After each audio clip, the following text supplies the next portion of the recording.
welcome. This is Spoken Synergy, our podcast. I'm so excited to talk to you today, and I've got a whole bunch of questions.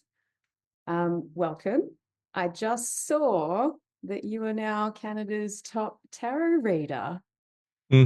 According to Google. How excited! That's so good. Yeah, thank Okay. you. I've I've been at this for a while, and then I was going through analytics, and one of my clients actually reached out. He found me through an AI platform called Perplexity. Have you heard of that? No. It's poised to take Google by storm and eclipse Google. So he's like, "Oh, you got to check it out." That's how I found you. So I go on Perplexity, which is all search engines combined and using AI, and Wow. you type in who's the number one tarot reader of Canada. And I was like, oh, okay.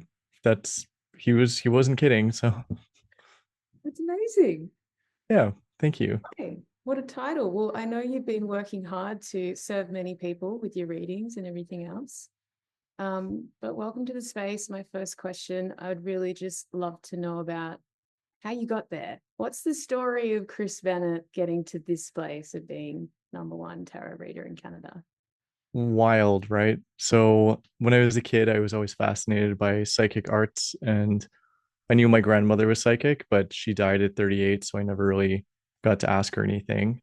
I was kept in open dialogue with her, as the weird kids do, speaking with their deceased grandmothers. And then when I was 17, I met a very gifted, profoundly gifted psychic medium named Bro Perkins, who's based out of Toronto. And we met online on ICQ. I don't know if you remember that from the late 90s, early 2000s, but he was so gifted. I said, "Oh yeah, prove it. Like you're psychic." And he's like, "Yeah, you're the lettering on your shirt says CATS, like cats." And I'm like, "Oh my God, I'm wearing a shirt that says cats." And there's no video back then. So we chatted for years, and then I flew out to Toronto to go meet him. Uh, Far across Canada. I was from Calgary, which is a completely separate province. It's a long 4 hour trip on a plane, and didn't tell my parents that that's what I was doing because I was a crazy rebel. And from there, we held a very significant seance that forever changed my point of view. And I was very skeptical of even myself and any kind of clairvoyant interactions, and was like, oh, it's just flirting with psychosis. But when I physically, tangibly saw an apparition in front of me with this person who was speaking with people on the other side, and it was witnessed by everyone else there, that's what opened my eyes. I'm like, oh, okay, it's a real thing that we're doing here. So I shuffled it off. I didn't make a career out of it just yet. I did a few readings for friends and family and friends and whatnot, and then started climbing the corporate ladder. And then from there, when I got to the top of the pile in that world, my sister was diagnosed with stage 4 lung cancer, and she lived. Long story short, she lived. But I was doing hair at the time for one of my favorite actresses, Toni Collette, who I was the mom from The Sixth Sense. I was like, oh, this is crazy, wonderful, fantastic human. And I gave her a reading, and at the end of it, she said, "You need to do this for a living." I said, it's pretty weird. She's like, "Acting is pretty weird." I'm like, "Yeah, it is actually." And then all of a sudden, it just broke all the walls down, and I said, "You know what? I'm making the jump. I'm gonna do it." And so committed full time, and it's been wildly successful. And she was right. So Wow, straight from Tony's mouth. yeah, So, how long ago was the reading with Tony? that was 2 years ago. Okay. We were Yeah. working on a TV show called The Power for Amazon. I was Ah, a hairdresser for film, and it was great. It's what I always dreamed of from when I was a little kid. I just wanted to work adjacent to actors because I could see what that took to be on stage, and it's an emotional investment, and they milk you of your emotions. That's why they get paid so much. But then I wanted to be part of that narrative and part of character continuity, and I think managing scripts and seeing where characters were coming from, what their motivations are, and what kind of physical changes would be portrayed with that. and breaking down everything, breaking down characters, and seeing the archetypes and any kind of foreshadowing is my favorite. Anytime I watch a movie, I look at the first 10 minutes will tell you everything about what's going to happen. Yeah, right. Yeah. Pay attention to that now. So that's really interesting. You were drawn into an industry. It kind of sounds like knowing that there'd be a certain type of people in there, a certain type of dedication and complexity of character. And then someone presented as like a pivotal point in your journey, which happens, doesn't it? It's like we have these sort of places in our journey where we pivot and change, and here you are now, full force. So I'm wondering if there's any similarities in that industry and all the actors that you're working alongside, and now some of the spirits that you talk to in your work. Do you notice any similarities or Oh, character? the big personalities. Yeah. Actors are their own breed. They're I call them feral theater children. They're it's almost they call it a play for a reason. And I learned this from Cole Sprouse, an actor that I worked with, and he said they call it a play because they give all the freedoms for adults to act as children to play. So that's something that I learned through him. So spiritually, I find a lot of actors at some point are drawn to more metaphysical meanings or more spiritual meanings to find the underlying layer of life. They're all looking at what the driving force is for beyond themselves, how they can interact with negative space, how silence plays a big part. So yeah, there's a bit of continuity of character with the people that I speak with on the other side, and it's more looking at flashes of memories and then kind of piecing it together. Symbolism is everything to me. So when I see a symbol in my mind pertaining to someone who's no longer with us on this physical plane, I have to piece together what that may mean in regards to their character. Mm, really, really cool. So for anyone that hasn't had a reading with you and doesn't know your work, your main tool is tarot, is that right? So I do two different kinds of readings. I do a psychic reading, which is reliant on tarot cards to provide snapshots of psychological windows. If between you and I and everyone else who's listening, it creates a barrier between myself and the clients. That way I can stare into something instead of just staring wall-eyed, being like, does the letter J mean something to you? I'm looking at snapshots of who this person may be, and then it just all of a sudden comes together and I start seeing certain colors popping out, and that will give me a subliminal message of, oh, this symbol for Taurus will illuminate, and I'm like, oh, this person and this is a male and this is what's going on here. It just starts piecing together a really sharp narrative, and more so the cards, it's like going through an art gallery on shuffle with someone who's really sensitive to all the different symbols within them, and kind of going through that with a curator. It's quite self-reflective, but I really honor anything that comes up clairvoyantly. So anything that pops into my head, I just say it as it is, and usually the more obscure it is, the more sense it makes to them. Mm, okay, so that's the psychic reading part. Yeah, and then the other part is a mediumship reading. So I have separated the two because it's completely different frequencies, very different. Um, so the mediumship reading, I get a bit of anxiety going into it because it's such a delicate space, grief, and I'm honored to be a part of someone's journey. So I do get a little, I'm like, oh, I hope I can give them the best, but then that's my ego just champing at the bit, trying to be a bit of a people pleaser or whatever. And then as soon as I'm able to slip into um, that different state of mind, it's quite lucid. It almost feels like you're about to enter a dream state, and then all of a sudden I'll see snapshots and images and number of siblings or perhaps who they were in life, and I'll just say it as I see it, and it usually means absolutely nothing to me. And my number one rule is don't feed the psychics. I get so many people who will just start saying, "Oh, I'm looking forward to connecting with my loved one Marilyn, and she died like this," and I'm like, "You didn't really leave much for me to say, did you? Like, do you need a therapy session?" Right. Right. So that's something that I urge anyone watching this to do is don't feed the psychics. Don't give people information if you're looking for a truly paranormal experience. It's a very delicate thing that we do. And it's not available on tap like some cheap beer. It's a very dedicated state of mind that we have to enter and maintain in order to get that connection. And not every connection is going to be as strong as what you see on TV. It can sometimes be very subtle and soft, and if there's multiple different spirits around, it's almost like a party chat being open. And I'm like, okay, so we've got the ant over here, we've got this over here, and all the information is all convoluted. So it's my job to make sense of it. Okay.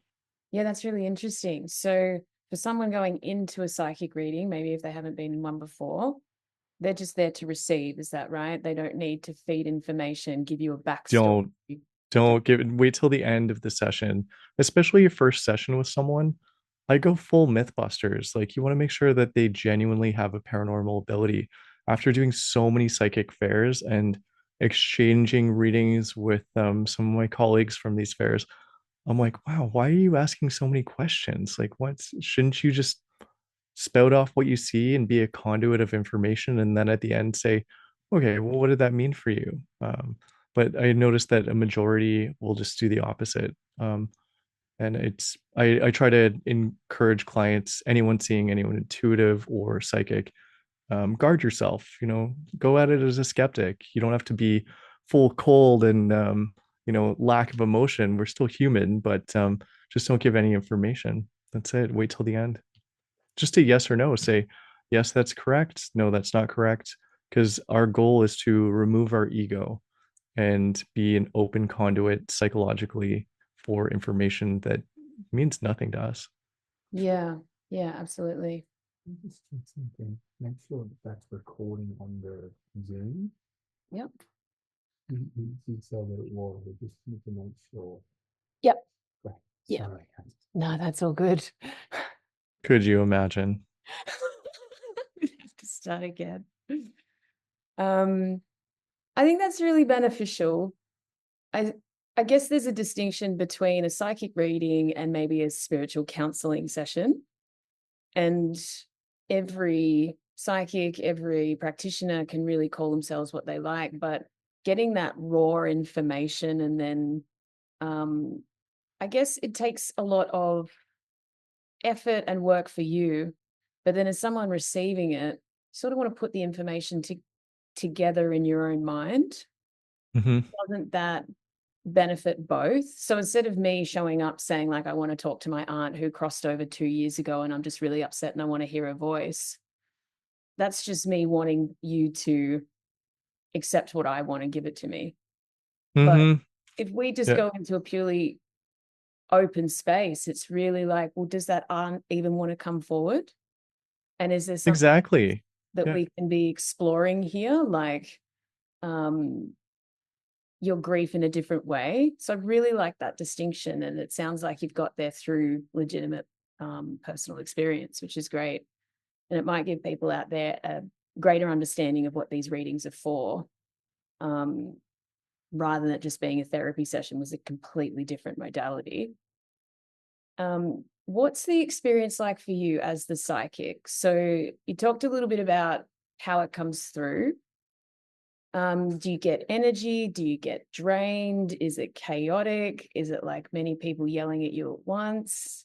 And No, it's not yelling, it's symbols. So it'll start with usually an emotion. So I've just finished 3 readings today, and the last one was a mediumship reading. So I'm still in that lucid state right now. But this, for example, in Canada right now, it's colder weather, and the room that I'm in is pretty tepid, and so I'll have a sweater on, and then all of a sudden I'm like, oh, I'm getting actually quite hot, and I'll take my sweater off or what have you, and then all of a sudden I'll start getting a bit of an emotional tone that doesn't belong to me, or maybe you know what, it does belong to me. It's just being orchestrated. It's my own emotions, but it's being imprinted with someone else's energy. And then from there, that's when I know that there's a connection. I get that anxiety leaves me and I have an emotion. And from there, I kind of expand into that. I breathe into it, and whatever symbols pop up in my mind, the very first one is usually correct. So Don't second guess it. If you are wondering if you have psychic abilities yourself, it's almost like watching a television screen of your own consciousness. It reminds me of right before you go to sleep and you get a whole bunch of images coming in, almost like what's that movie Minority Report, where you're like, oh, I'm going this way. You just have to kind of see what is coming at you quite quickly. And for example, one client, um, her screen wasn't on, never met her before. She found me, friend of a friend, didn't even tell me what friend. A great blind study, very scientific. I loved it. And the first thing I saw was a dish of candy. I'm like, that is so vague. I don't even want to say that. I don't know what it means. And then I tried kind of shuffling it off and seeing something else. And all of a sudden I saw one of those like peppermint candies wrapped in like with the twist wrappers up front and center. I'm like, candy. And then the lady went silent and I'm like, I don't, I don't know what else to make of this. Just give me a minute. I'm just waiting for more to come through. And she was sobbing and she said that was her name. Her name was Candace. And I'm like, oh my God, what? Mm. Right, right, right. So it's almost like you're getting pieces to the puzzle or breadcrumbs or code or symbols, and then you're putting it together. But um, what part of your brain do you feel like you're using? Obviously, you'd have to use a bit of your logical brain, but you're also getting the messages. So is it like different parts of your mind are collaborating there, or you're just purely relaying the information and they confirm or deny it? That's a good question. I feel like what brain at that point? I've checked out. I feel like I'm just watching everything happen. Not like I'm getting possessed or anything. It's more being psychically open, and psyche just means like your own spirit, your own psychology, your own makeup. You're open. You're allowing yourself to be an open conduit for any information that comes through, and um, it feels like I'm just watching that, and then I have to decipher it. And if I can't figure it out, I'll just say it point blank. But feels like I'm either using all of my brain or none of my brain, and more so something above and beyond myself. And it's not to say that it's upwards and outwards, but I am getting information from, I want to say, my spirit team, from people who are very beneficial celestial beings that have been with me since birth. I don't have their names. I just know that they've been present and they've been very beneficial in a lot of ways, a lot of scenarios, and they're the ones who help make sense of it all. So, protocol that I learned again through my friend Broughh Perkins, based out of Toronto. His protocol is to write down 1 to 3 questions on paper and to leave that paper face up prior to your reading.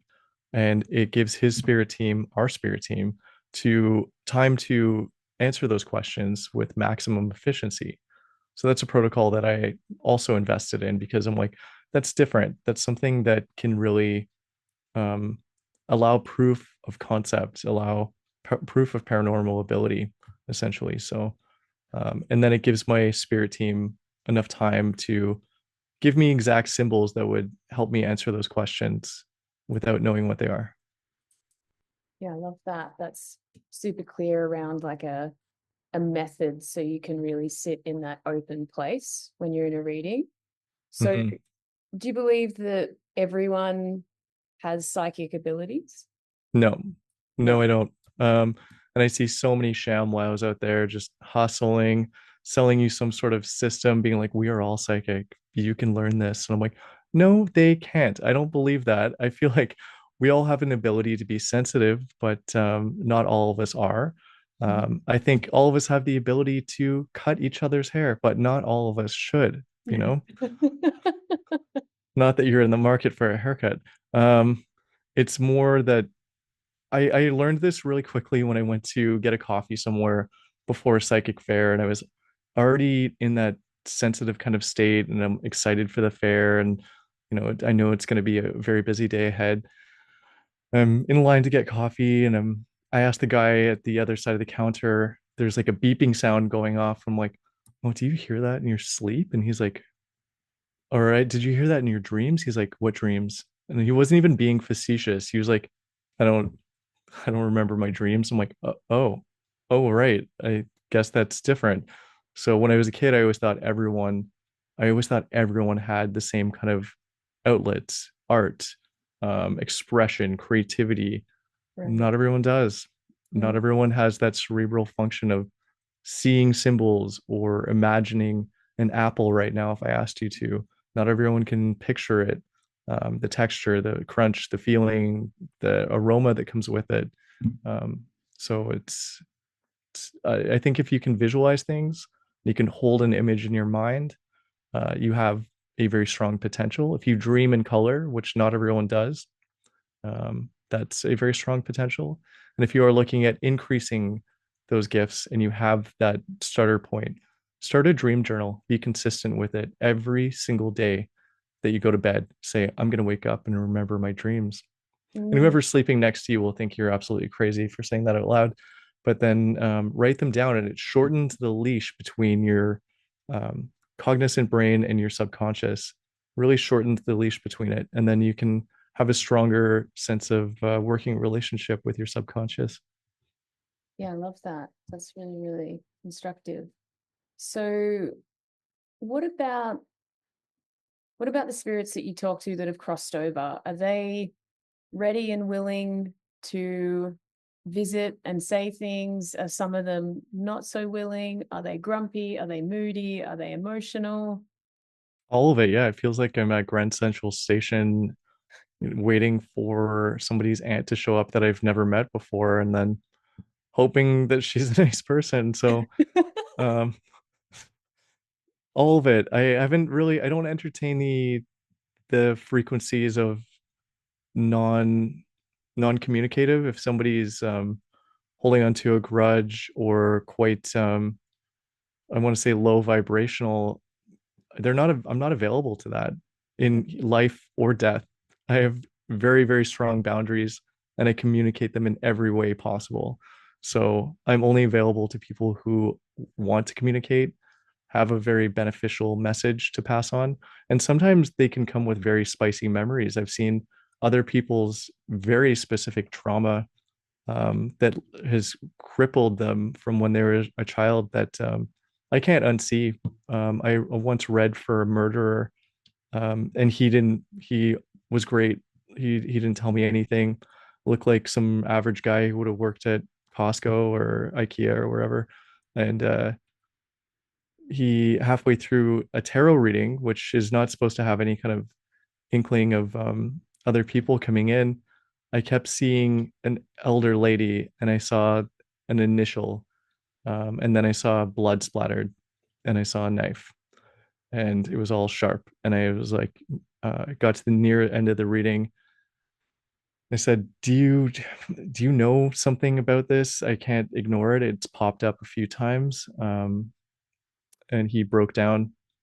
And it was no longer about his life. It was no longer about maybe that's why she came through, because it's such a profound connection with where he is in his life.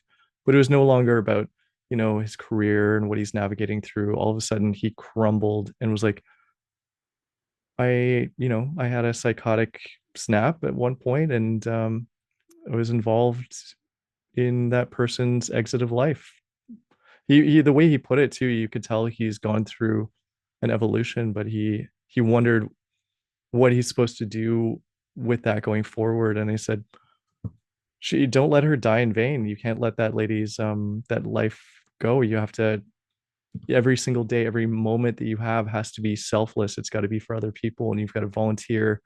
You've got to continue serving your time for the rest of your life. Otherwise, you've got to pick up the slack for her too. You've got to live two lives. So Yeah, beautiful. I think that's also beautiful advice to give someone that's obviously battling with what happened, and then we can hope for a sense of balance, right? If you take mhm. life and you got to make it count. Um, that's a really interesting experience as part of your profession. I'm sure that would have did it affect you? Was it difficult? Oh, I went to the local Legion down the street after, and I drank like a forensic scientist who just saw too much. The bartender was probably like, "What does this guy do for a living?" And I'm like, just leave the bottle. Just Yeah, well, I guess that's the difficult parts of the job, right? You're exposed to people's Psyche. psyche, and that isn't easy. And being so open and receptive all the time mustn't be, it must be challenging at times. Walk me through what you have to do to stay in touch with your gifts. Do you have to develop them? Is it like, is there a kind of psychic gym routine of sorts? Is there a way that you protect yourself? Walk me through that part. Absolutely. It's a psychic gym is correct. So it's a muscle. Your imagination's a muscle. You have to play with it. You have to get to know it. You have to expand it constantly. So every single day, meditation is a requirement for this work. It's a baseline. Between each client, I have to have 1 full hour between each client to not only walk my dogs, but to go completely deep belly breathe through my diaphragm, expand that, relax my emotions, neutralize everything, and get to a place of absolute neutrality, complete and totally passive, watching my own thoughts. Um, and I can get to it a lot quicker now, but a lot of psychic work requires a trance-like state, lucid, lucid dreaming while you're awake, entertaining thought forms, um, an awareness that is above and beyond what's in front of you, expanding the peripheral consciousness. All of this comes from consistent meditation. So that is something that I have to do all the time. And then I also use affirmations. I'm a huge fan of that. Huge fan of affirmations. It's rewiring your brain. Anytime you've ever met someone who, after New Year's, they're like, "Oh yeah, I'm quitting smoking this time for good." I'm like, "Do you see yourself as a non-smoker?" Mm. And the very first word out of their mouth will tell you whether or not they are going to quit. It's usually no, but I'm really trying, and I'm doing everything differently. The first word was no. It'll be like a train just like running by, but the first word at the gate was no. So if you can see yourself as something and visualize yourself and feel it, I genuinely believe that you can rewire your active brain, your cerebral consciousness to entertain it at least. So um, that's something that I listen to on repeated. There's an app that I found called Think Up, and and then there's another app that I combine with it called, I think it's called Brainwaves. Both of these are non-subscription. I don't like subscriptions. Nice. So it's Brainwaves Pro and Think Up. And both of those, I program the Think Up with, I whisper into a microphone, I am psychic. I can hear the thoughts of other people. I can decipher thoughts of my own from others. And like, I think I've got 150 affirmations that I've put on there. And it's all gentle whispers. And they play on repeat as I sleep with headphones on. And then Brainwaves plays binaural beats. So that's half an octave lower on one side and half an octave higher. And your brain makes up the third note that doesn't technically exist. So if you focus on that imaginary note that doesn't exist, but you can hear it. It sounds like waves, and then all of a sudden you'll be like, "Oh, there's a third note," and all of a sudden, boom, you're out. You're either dead asleep or in a trance, and all the affirmations that play on repeat that are very almost silent, you can just hear like, but they sink in as you sleep. So that's been 2 years of doing that. Amazing. I'm Mhm. going to look those up. Oh, I live by it. And what's the worst thing you could do for your psychic gifts? Like if you wanted to shut it down, derail it really, really quickly, what's the worst thing you could do from a self-care point of view? Be selfish, make selfish decisions. Acts of service will open this up even more and connect you on a much greater level. Giving back selflessly your time, effort, money, connecting with other people, helping people whose basic human needs are compromised, that will activate more of it. To diminish it, you have to treat life like a waiting room and keep doing everything that's more selfish than anything. That will dull your senses quicker than anything. Um, Chasing money, chasing problems, really it's easy to be selfish. It's the path of least resistance. Society, everything that we've built is catered to a sense of luxury and comfort. And I think genuine spirituality is found in suffering. And if not ours, then it's relating through compassion of other people's suffering and putting yourself on the front line for what other people are going through, and being there, not to help. Help comes from ego. That's something I learned. It's actively listening to other people and asking the right kind of questions to make sure that they feel validated in your presence. That will open more of this. Yeah. Wow, that's beautiful.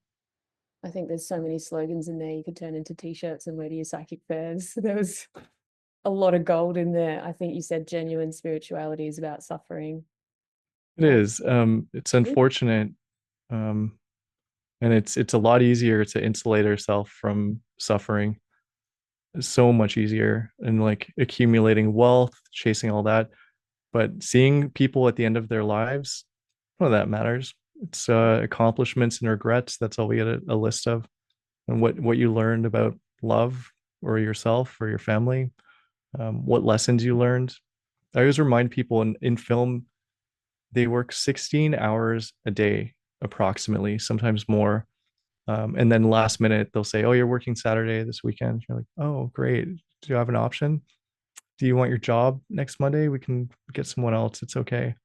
Um, so you kind of get stuck in that. And I would always remind people, because I was that annoying, upbeat, outgoing, like even on the 16th hour, I'm like, "Woo, we're making overtime. Aren't you guys excited?" And people will be like, can we kill him?" Like, but I'd remind people, I'm like, you don't get to bring money to the grave. Like, what are we here to learn right now? What are you learning? And then all of a sudden they'd be like, "Oh, you're right. Like, whoa, forgot we're gonna die." I'm like, yeah, moment by moment, that's all we get if you're lucky. So um I would remind people that in very trying times, like, I could see their human spirit was being crushed by an unforgiving, unrelenting industry that would run them over. And I would just say, "You don't get to bring money to the grave. I'm glad to see you here." Like, Yeah.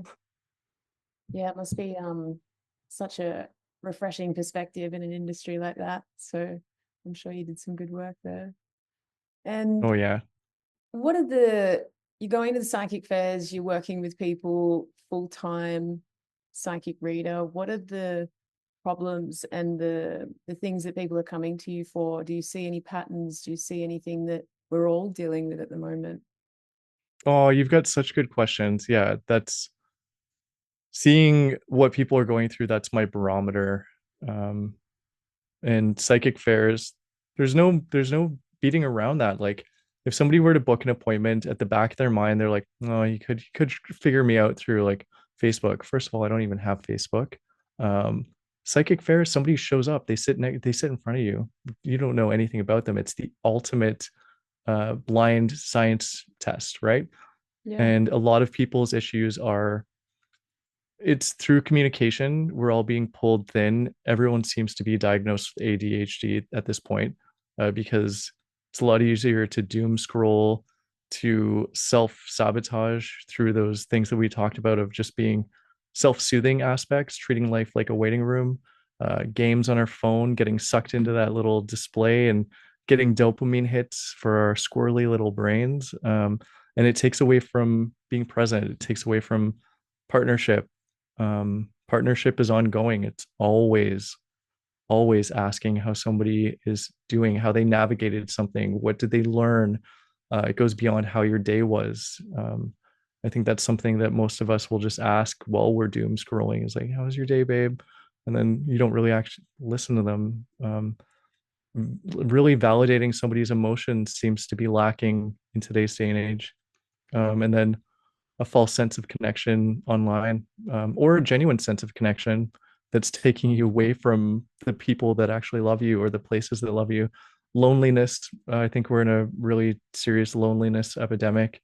Even people in some, what people would be successful relationships or financially successful positions, they don't see it that way. They feel empty, hollow, missing a puzzle piece. and that comes with vulnerability. Um, but yeah, I think we're in the shadow of COVID right now. Yeah, And absolutely. it's Agree with a lot of that. some of the most socially outgoing people who I thought would be, you know, just social butterflies, connecting everyone, not afraid to start a conversation, connecting people. They're shot. They are emotionally shot. Are they're not able to do that anymore because of what they've gone through. And then the dating world is completely our mating ritual as humans has been reduced to sitting on a toilet swiping left or right to get an ego biscuit. What is that? What is that?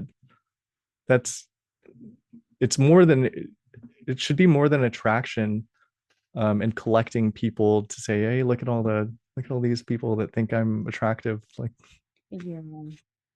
so I think there's got to be a complete and total overhaul, complete total change, and change is terrifying for most people. So Yeah, agreed. Particularly after a pretty scary experience, you know, you can sort of see the survival mechanisms kick in, and people starting to adjust and maybe psychologically prepare for the next. So we're seeing the aftermath of that, I would agree. mhm. Do you agree that psychic readers need other psychic readers? Do you get readings for yourself with other psychics? Oh my God, I've only had really bad ones. There was only one lady that really stood out. Her name's Suzanne Walsh, and she's based out of Montreal, and she's actually really gifted.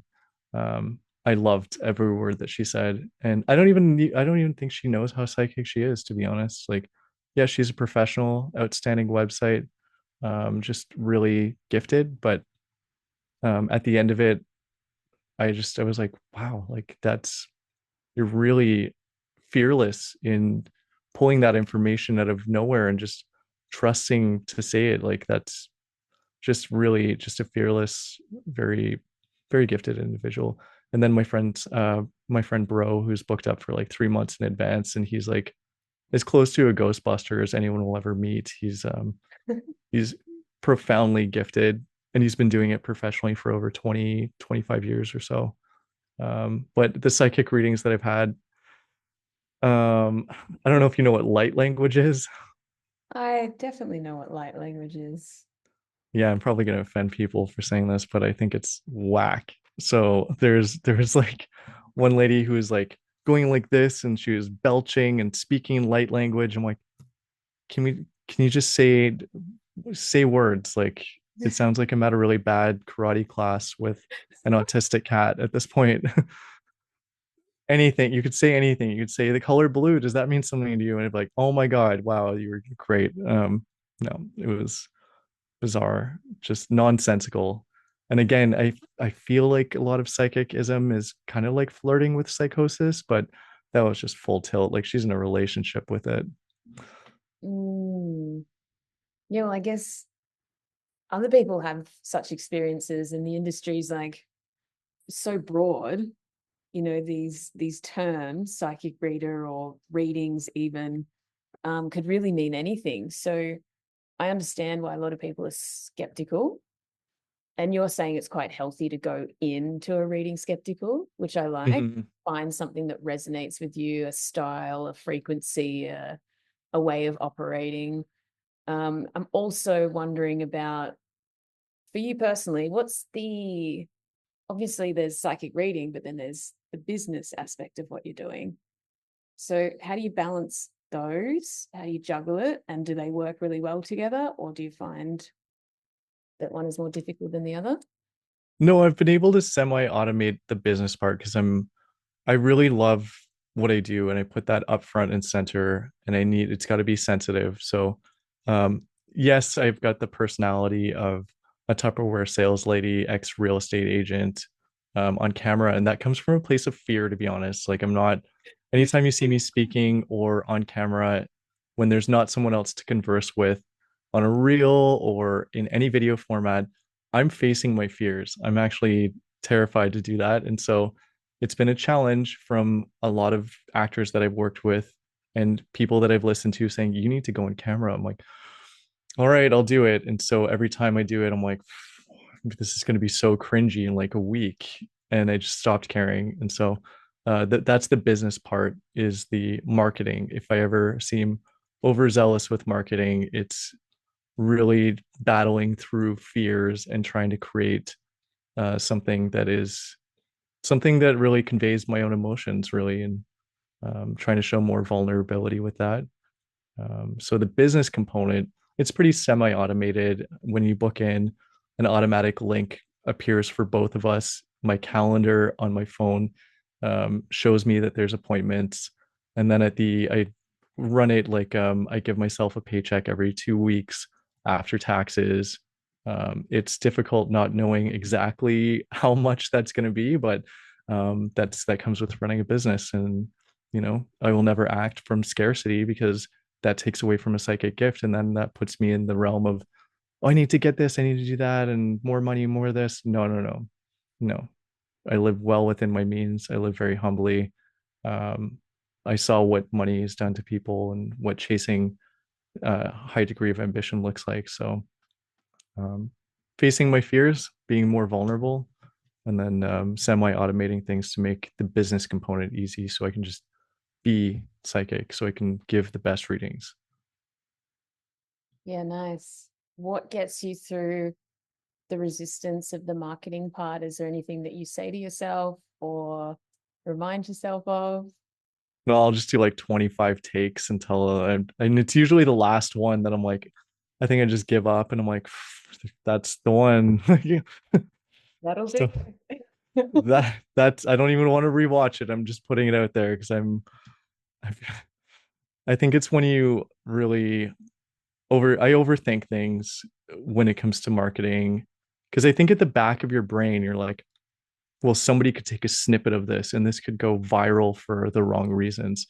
And I don't even cognizantly think of that. I think it's back there. And so that's what's this over engineering of like, okay, I've got to say it like this, present it like this. And all of a sudden I'm robotic, Tupperware sales lady being like, buy now and get this one free.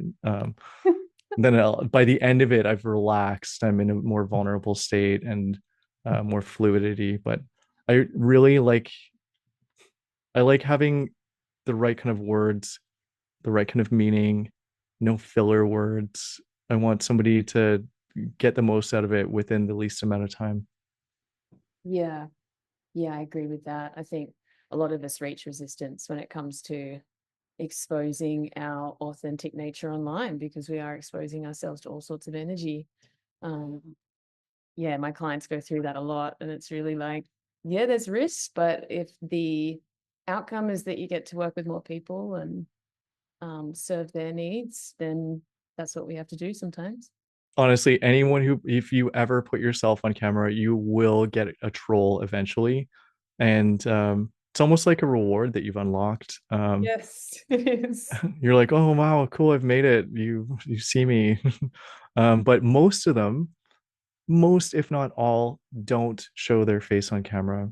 So they're not even in the game. They're not even operating at the same level. They're not facing their fears. They're just, this is going to go out on a limb here, but I feel like a lot of the trolling aspects online, that's as demonic as it gets, because it's somebody's base low vibrational energy of bitterness, frustration, anger, resentment, and they get to just spew it online, and then it accumulates more gravity from people liking it or adding to it, and then it lives forever in a word or words online, and it expands and it gets multiplied.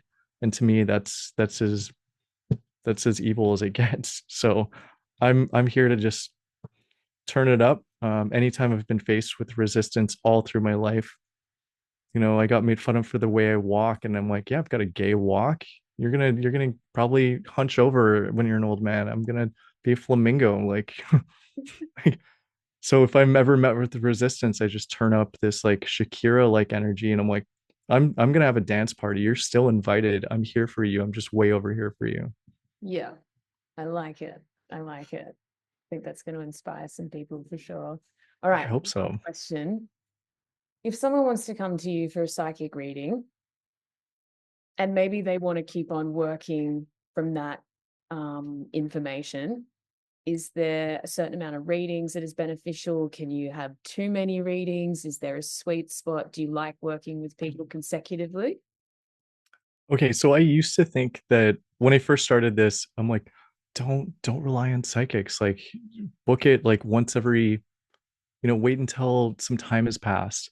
But then I noticed that a lot of people seeking tarot readings are also the same people that are really looking for a great therapist to feel seen, listened to, and heard without having to say anything. I got reminded of what the healing component of this is, and that's what it is. And that's what a good therapist should do, is genuinely listen to you without you having to say too much, or maybe you do need to say a whole lot. So there's some people who, after the first meeting, I'm like, okay, just wait until, like once every 6 months or so, if you're somebody who's really eager. But then I noticed that there's some people who are really going through a really tough time, and they don't have that outlet. They don't have a registered therapist that they can check in with um, regularly. So I opened my books to them, and I let them know after the first meeting. I'm like, you can book in whenever you'd like. Um, it's up to you. A lot of this information may or may not change, but I do my absolute best to just see exactly what I see and say it as it is. And I don't want you really having to spill on me or dump your emotional purse out and have to sort it out. I want to do a lot of that for you without you having to vocalize a lot of your issues. Um, so I've opened up to the right kind of people who are looking for that. I'm not a therapist. Technically, we're billed under the entertainment component of the tax sector. So um, still can't escape my title as a circus worker, I guess. Yeah, and I guess it's a different operating system. So I hear from a lot of people, they get turned away from therapy because they're told that they're fine and their problems aren't big enough. I think that's a duty of care issue, but I understand that a lot of therapists are dealing with, very deep-seated trauma. So when someone's just trying to improve their life, that can be a sense of rejection. But also finding a therapist that is open to spiritual belief systems can be tricky. Yeah, I can imagine. Yeah, I think that's why we often go towards readers for that sense of companionship, or you get me, or I just want to be close to spirit while I go through my problems. So I think we might even find a bit more of that going on. Psychic readers, I think, are going to be very, very busy um, coming up. But that's wonderful that you can open your books to people as they're going through those difficult times. But I also remind every client, not every client, most clients, that I'm here for you. I do this for connection, first Yeah. and foremost. I say that at the end of almost all of my readings. Um, Listen, if you are going through something, first of all, find a registered therapist, go through all the right channels. This is for entertainment purposes only. But also, you can email me whenever. I don't have notifications on my phone. I'm never going to be bothered by anyone unless I want to be. So you can text me or on Instagram, DM me, email me. You just use me as a sounding board if you want to. I love people. I love what I do, and I'm here for more connectivity, to remind people of their own strengths in their darkest times, but also just in general. So if somebody's having difficulty seeing a perspective, stepping back and looking at their life through a bird's eye view, I think that's what a great psychic should do, is just take a look at where that continuity of character, where they're coming from, where they are, and then a potential to where they're going. It's a lot less about predictions. And the people who really rely on predictions, I have strong boundaries for you too. And I urge you to not surrender your free will to anyone. That's up for you to make a decision. Yes, I do have predictions. I do see things, and there's an accuracy to it that I'm very proud of. I don't have a guarantee on it. Otherwise, I'd be predicting lottery numbers for everyone. But there is a gray area that's pretty magical there. Don't rely on it. Take it with a grain of salt, and that's your validation that you're on the right path. I love that. That's really, really strong too. Making sure you have that free will, and I guess using people as a sounding board is just something that we all need. But I think we get caught up in um, you know, some traumatized relationship dynamics. So that's really beautiful that you're open to everyone. So everyone message Chris Bennett. He's lovely. Well, We love yeah, him. come on over. Yeah. Okay, so how can people find you? We'll put all your links below, but what are you excited about? What are you open for? What are you working on at the moment? Okay, so I'm adding more to my website. I have taken more to blogging than anything because I get to again be concise with my communications. Something that I get from my dad is just always communicating very succinctly. So I've been writing more articles, more mindful of that, and it's always taking into consideration the patterns that I'm noticing within a lot of clients. So lately, I think going into a shift of seasons, there seems to be a shedding of old relationships or a change in relationships. So recently I wrote an article about how to navigate healing a broken heart. And a lot of people are trying to manifest that ideal love into their life. And where's my soulmate, my twin flame? First of all, I don't believe in twin flames or any of that.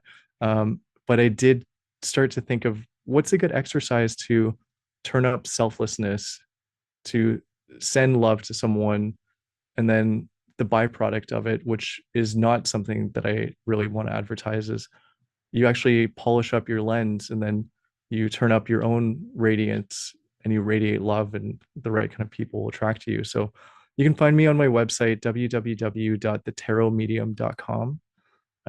Explore away. I update it regularly.